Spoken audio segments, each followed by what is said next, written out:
எல்லா கட்சிகளுக்கும் மதுவிலக்கில் விருப்பம் இருக்கும்போது ஏன் தமிழ்நாட்டில் மதுக்கடைகள் திறந்திருக்கின்றன என்று விசிக தலைவர் திருமாவளவன் கேள்வி எழுப்பியுள்ளார். எல்லோரும் மதுவிலக்கை ஆதரிக்கிறோம், தமிழ்நாட்டில் ஏன் மதுக்கடைகள் திறந்திருக்கின்றன? இது என்னுடைய கேள்வி.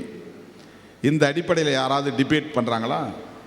கம்ப்ளீட்டாக டைவர்ட் பண்ணுறாங்க, அப்படியே திசை திருப்புகிறார்கள், மடைமாற்றம் செய்கிறார்கள். நான் எழுப்பிய இந்த கேள்விக்கு யார் பதில் சொன்னது?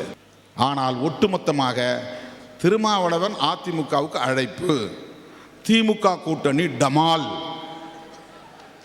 படார், உடைஞ்சது, நொறுங்கியது. திருமாவளவனுக்கு ஏதோ ஒரு கால்குலேஷன் இருக்கு, எத்தனை நாள் நீங்கள் இதை பேசுவீங்க பார்ப்போம், நானும் அமைதியாக இருங்க.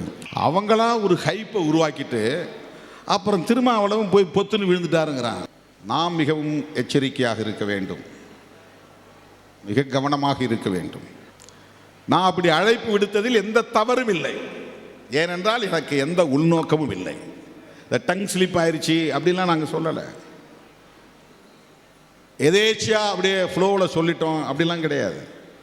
மைண்டில் அந்த கான்செப்ட் இருக்கிறதுனால தான் அது வருது, அந்த பொலிட்டிக்கல் மெச்சூரிட்டி இருப்பதனால தான் அந்த வார்த்தை வருகிறது. நோக்கங்கள் உள்நோக்கம் கிடையாது. எல்லாரும் சேர்ந்து நம்ம செயல்பட்டால் என்ன தப்பு? மது ஒழிப்புக்காகத்தானே அழைக்கிறோம். செய்திகளை உடனுக்குடன் தெரிந்து கொள்ள உடனே சப்ஸ்கிரைப் பண்ணுங்க.